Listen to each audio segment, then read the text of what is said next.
বন্ধুরা, আজকে আমি এই পদ্মের টিউবারটি প্রতিস্থাপন করব এই বালতিতে। এখানে আমি ভার্মি কম্পোস্ট, হাড় গুঁড়ো আর সিউইড মিক্সচার করে নিয়েছি। এটা আগে আমি বালতিতে ঢেলে দেবো। এটা তলায়, এরপরে আমি মাটি দেবো। আরেকটু দিয়ে দিই।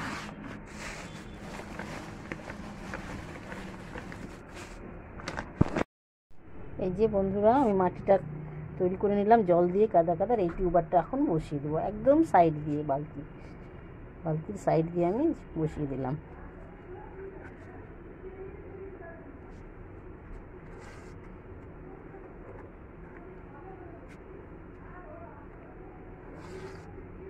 আস্তে হালকা হাতে দিতে হবে যাতে ভেঙে না যায়। এরপরে আমি জল দিয়ে দেবো।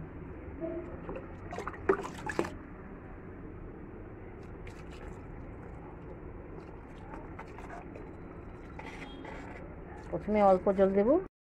অনেকগুলো পদ্মের টিউবার আছে, কারো যদি লাগে বলো। এখানে অনেকগুলো আছে, আমি লাগিয়েছি যে বালতিতে, এত আমার লাগবে না।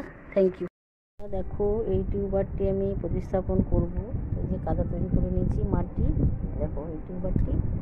আর এই যে এটি দুটি আছে, কারণ জায়গা নেই বলে একটার মধ্যে আমি দুটিকে প্রতিস্থাপন করব। এই দেখো কিভাবে করছি।